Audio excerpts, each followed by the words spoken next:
Olá, seja bem-vindo ao nosso canal. Se você ainda não é inscrito, se inscreva e hoje a gente vai dar seguimento à temática aí de 22 de outubro de 1844, o dia do grande desapontamento adventista ou milerita. Nós falamos ontem no canal, né, em um vídeo sobre como que surgiu o movimento milerita e ele desagou nessa decepção, né. Ontem fez 180 anos do grande desapontamento e hoje a gente vai dar seguimento falando de como que algumas pessoas, dentre aquele grande grupo de mileritas que ficou decepcionado, como que um pequeno grupo reinterpretou, ressignificou o que aconteceu, e dessa reinterpretação que eles fizeram surgiu a Igreja Adventista do Sétimo Dia. Vamos lá? Bom, então, dentre esse grupo muito grande de pessoas que sofreram decepção, um pequeno grupo tentou entender, ressignificar, tentou se manter abraçado àquele movimento que tinha começado anos antes e do qual eles fizeram parte. Claro, eram pessoas que estavam dispersas em várias cidades diferentes, estados diferentes dos Estados Unidos, mas eles tinham isso em comum. Não pode ser que o que nós vivemos não era realidade, que não era algo verdadeiro. Não, tem que ter uma explicação. E aí, basicamente, um grupo tentou entender que o que aconteceu ali foi que Jesus estava presente agora com eles espiritualmente, ou seja, que não era a segunda vinda, que era uma presença de Cristo, né, entre eles e que dava início a um novo tempo. Né? Principalmente essa ideia veio acompanhada de que os ímpios, né, no sentido daqueles que escutaram a mensagem e não aceitaram mais, e não aceitaram, né, à época, não tinham mais como serem salvos, não tinham mais como se arrependerem.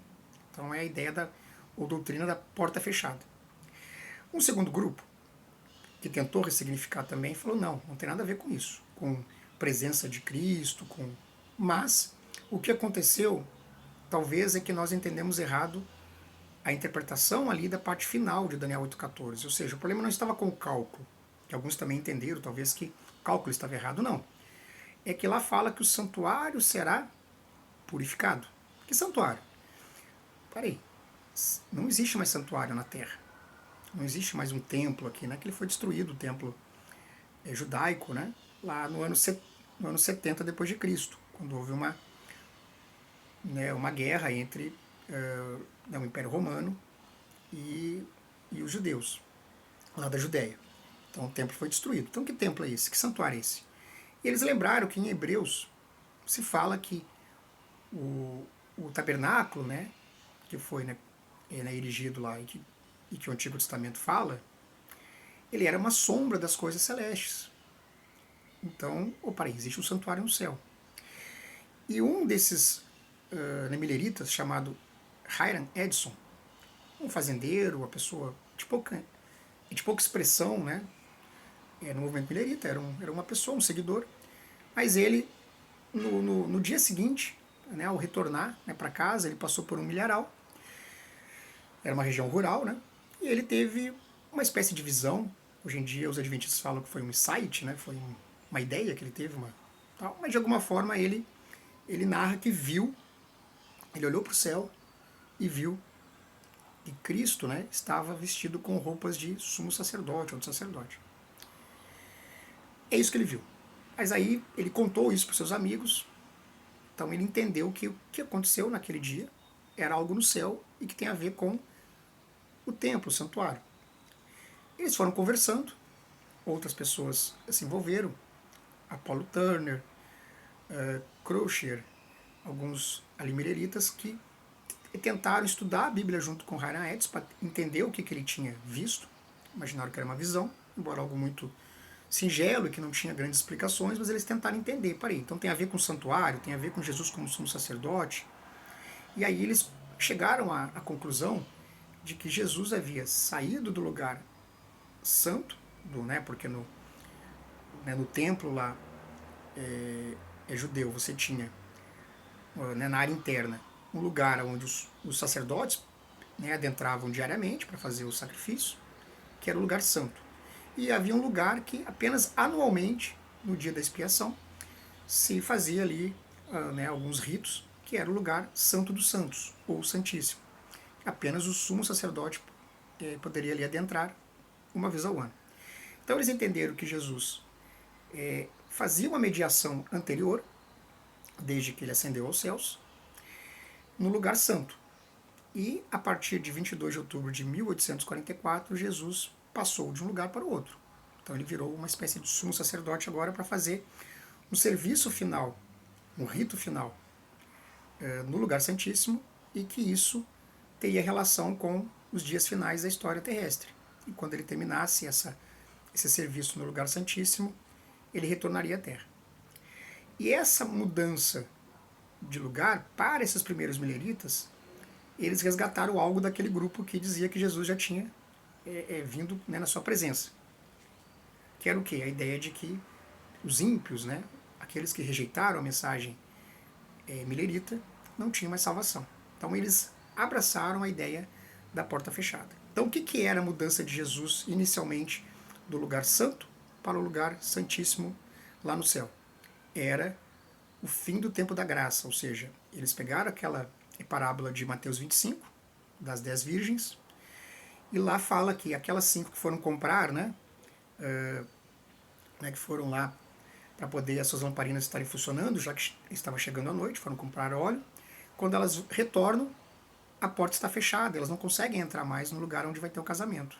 Então, eles utilizaram essa metáfora como sendo o fechamento da porta da graça. Então, a partir de outubro de 1844, quem se arrependeu. Quem não se arrependeu está perdido. Porém, eles entenderam que deveriam pregar às pessoas que não sabiam dessa interpretação para que elas soubessem antes que Jesus retornaria. Passou algum tempo, se uniu a esse grupo um ex-marinheiro, que foi um líder importante no movimento milerita, Joseph Bates, e ele estava observando o dia de sábado como dia de descanso, que ele havia tido contato com os batistas do sétimo dia. Ele descobriu que tinha um pequeno grupo de mileritas que fazia parte dessa igreja, que guardava o sábado e não o domingo.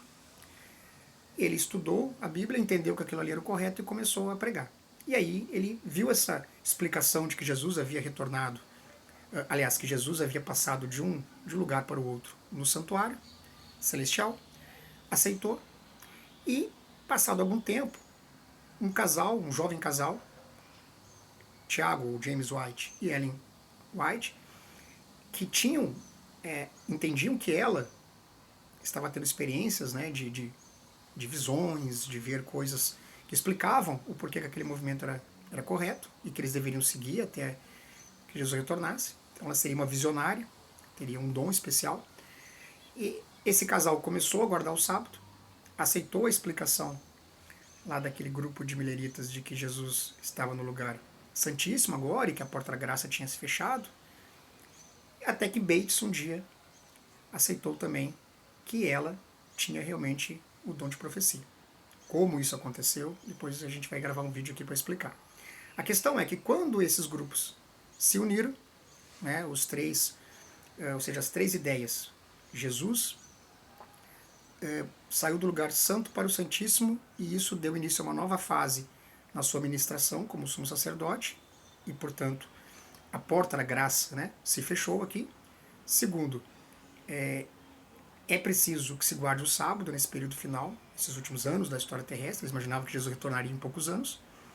E existe uma pessoa que está recebendo visões que está confirmando isso, que é essa jovem chamada Ellen White. E quando todos eles começam a abraçar essas três doutrinas, eles ressignificam o que aconteceu, ou seja, eles reinterpretam o que aconteceu em outubro de 44, e dali eles começam a pregar essa mensagem para as pessoas que participaram daquele movimento milerita, e com o tempo daí vai surgir a Igreja Adventista do Sétimo Dia.